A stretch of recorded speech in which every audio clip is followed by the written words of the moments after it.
Cuando los niños están estresados, se activa una área de su cerebro que se llama la amígdala, ¿ya? Que está en el cerebro emocional.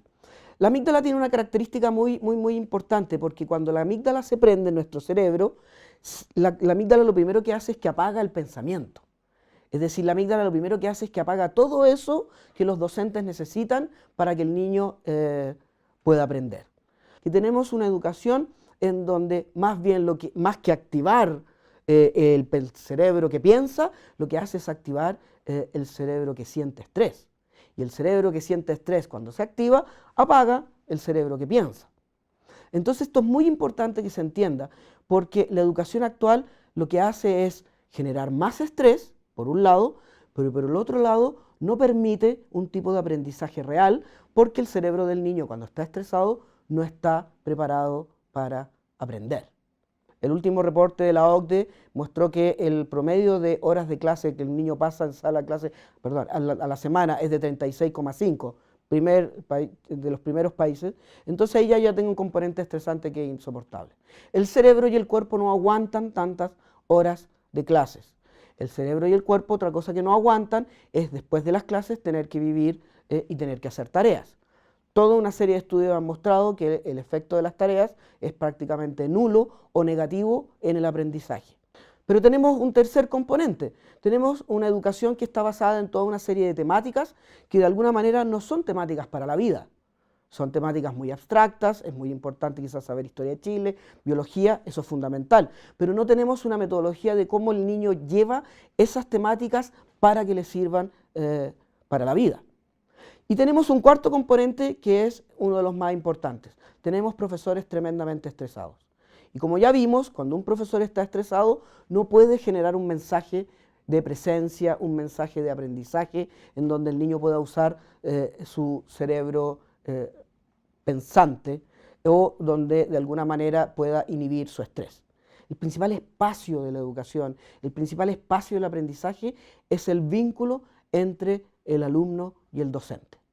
Hay estudios que han demostrado que la calidad del vínculo que un docente establece con un alumno determinado en ese año, con ese curso, va a predecir en un 80% las notas que ese niño va a tener ese año con ese curso, con ese docente. Uno de los aspectos que tiene la educación actual, que sabemos que es un patógeno, tiene que ver con toda esta tendencia actual que está ocurriendo en donde a los niños se los tiende a diagnosticar con categorías psicológicas y psiquiátricas. Las más conocidas son el déficit atencional con hiperactividad, también está el trastorno oposicionista desafiante, está todo lo que es la disruptividad. Es muy importante decir eso porque actualmente uno de los aspectos de una buena educación es evitar todo tipo de etiquetamiento psicológico y psiquiátrico al niño, pero sobre todo evitar dentro de lo posible todo tipo de sobremedicación para el niño. Por un lado el sobreetiquetamiento y por otro lado la sobremedicación, más que bien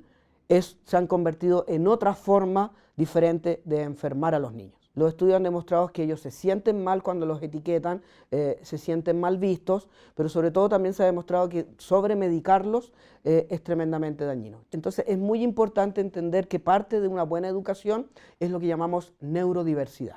¿Qué significa la neurodiversidad? Significa que no existe la patología. Cada niño es diferente, cada niño tiene su propia aptitud, cada niño tiene sus propias capacidades y de alguna manera todas estas capacidades son nada más que el reflejo del espectro flexible y ampliamente variado que es la naturaleza humana. Necesitamos una educación con conciencia y conciencia, que es una educación que lo que primero tiene que hacer es lo que llamamos calmar la amígdala.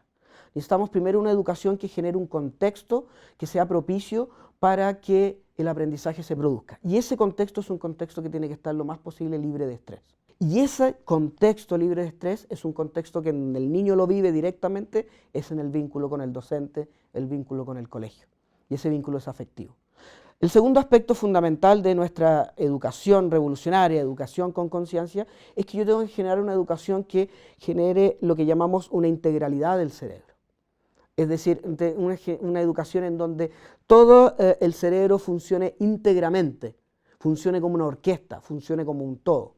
Sabemos por estudio actualmente que el tipo de metodología de un niño en una sala con un profesor explicándole una materia no funciona ni el 5% del cerebro. ¿Ya? Es decir, funcionan áreas muy aisladas y el cerebro no está funcionando en su potencialidad. ¿Cómo funciona el cerebro en su potencialidad? Y esto les va a llamar la atención. Sabemos, por ejemplo, que la música es una de las instancias en donde más el cerebro funciona en su integralidad. En la música se activan las emociones, se activa el pensamiento, se activa la planificación. Entonces necesitamos un tipo de educación que pueda de alguna manera equilibrar el arte, la música, el pensamiento abstracto, pero siempre entregándolo bajo una forma en donde el niño se sienta partícipe de lo que está aprendiendo. Y esa es la única manera, a través de la acción, el movimiento, es donde el cerebro pueda funcionar y pueda aprender de manera integral. Frente a toda esta educación en crisis y frente a todas estas soluciones que estamos dando, podría existir una experiencia, una sensación como de frustración. Yo tengo que llevar a mi hijo al colegio y ya sabemos que la mayoría de los colegios tienen justamente ciertas características que no son precisamente en pro del bienestar de los niños. Entonces, ¿qué es lo que pueden hacer los padres? Un aspecto importante que los padres pueden hacer primero es informarse. Y con esa información llegar al colegio y plantear, por ejemplo, de que hay que tener cuidado con el exceso de horas de clase, hay que tener cuidado con el exceso de tareas, hay que evitar todo tipo de etiquetamientos hacia el niño, frente al bullying se deben hacer determinadas cosas. Entonces, un primer consejo que se le suele dar a los papás es que estén informados. Así como, por ejemplo, en el ciberbullying es muy importante que los papás sepan sobre informática y sobre computación, en la salud mental es muy importante que los papás sepan sobre cuáles son las condiciones que nos hacen estar más sanos física y psíquicamente. Entonces es un primer aspecto, estar informados y ir con esa información de alguna manera al colegio para generar un contexto más sano. La otra gran consejo que en general se le suele dar a los papás es que no confirmen o no terminen como sobre reforzando esta educación altamente estresante en los niños. Es decir, si sabemos que el exceso de horas de clase, si sabemos que el exceso de tarea, si sabemos que el etiquetamiento, si sabemos que la ausencia o la carencia de clases de música, de gimnasia, lo único que hacen es empeorar el aprendizaje, que los padres no mantengan eso en sus casas. Eso es muy importante porque una de las cosas que hemos encontrado en varios estudios a través de Latinoamérica es que si bien el colegio tiene ciertas características muy estresantes, la familia también se está constituyendo en un sistema altamente estresante. ¿Y qué es lo que genera eso? Que el niño no tiene un lugar donde poder escapar.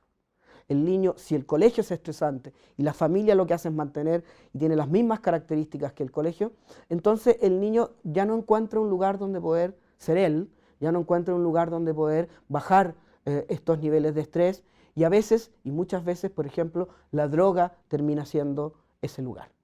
Entonces es muy importante que los papás no refuercen este estilo extremadamente sobreestresante que ya el colegio lo hace.